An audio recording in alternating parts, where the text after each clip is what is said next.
Comment Dieu juge-t-il les personnes issues de cultures et de religions non chrétiennes? Cette question est fondée sur l'idée que notre aptitude à être sauvé dépend de notre naissance, de notre éducation et de la religion qui nous a été enseignée. À travers les siècles, la vie de millions de personnes issues de fausses religions ou précédemment sans religion réfute clairement cette idée.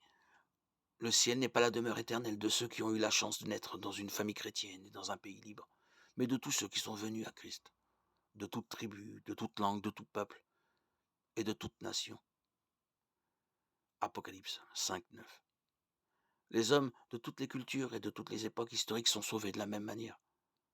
Par la grâce de Dieu envers des pécheurs indignes, non à cause de leur connaissance, de leur naissance ou de l'endoctrinement qu'ils ont subi, mais parce que l'amour de Dieu est déversé dans notre cœur par le Saint-Esprit qui nous a été donné.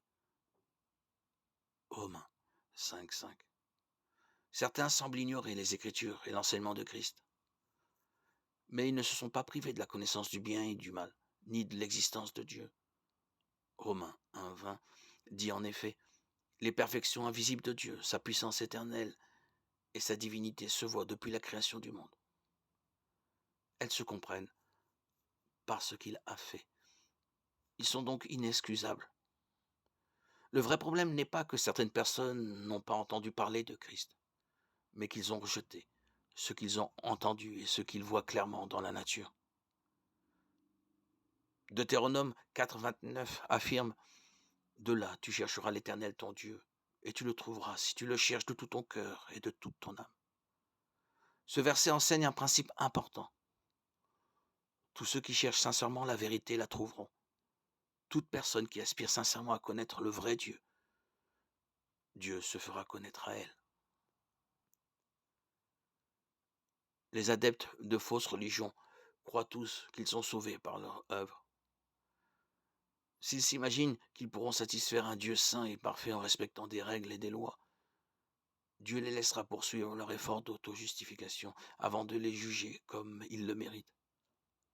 Si au contraire, ils répondent aux cris de leur conscience éveillés par Dieu et font appel à lui comme le collecteur d'impôts dans le temple.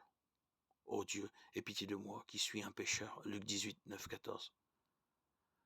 Il leur répondra en leur révélant sa grâce et sa vérité. En Christ seul, notre Sauveur, nous pouvons être libérés du péché, du poids de la culpabilité et de la honte. Nous sommes justifiés devant notre juge en vertu d'une seule chose: l'œuvre accomplie par Christ crucifié qui a versé son sang pour nous donner la vie. Jean 19, 30. Nous sommes délivrés de nos péchés par son sang. Apocalypse 1, 5. Il nous a réconciliés avec lui par sa mort. Colossiens 1, 22. À la croix, il a porté nos péchés en son corps pour que par ses meurtrissures nous soyons guéris. 1 Pierre 2, 24. Nous sommes sanctifiés par le sacrifice de Jésus une fois pour toutes. Hébreux 10, 10. Christ est apparu une fois pour toutes pour ôter nos péchés par son sacrifice. Hébreux 9, 26. Dieu a envoyé son Fils pour apaiser sa colère contre nous. 1 Jean 4, 10. Le châtiment que nous méritions pour notre péché nous a été épargné par la grâce, par le moyen de la foi et non par nos œuvres de justice. Éphésiens 2, 8, 9. Le dernier commandement de Christ à ses disciples était de prêcher l'évangile aux pécheurs du monde entier jusqu'à la fin du monde, quand il reviendra juger les vivants et les morts. Matthieu 28, 18, 20.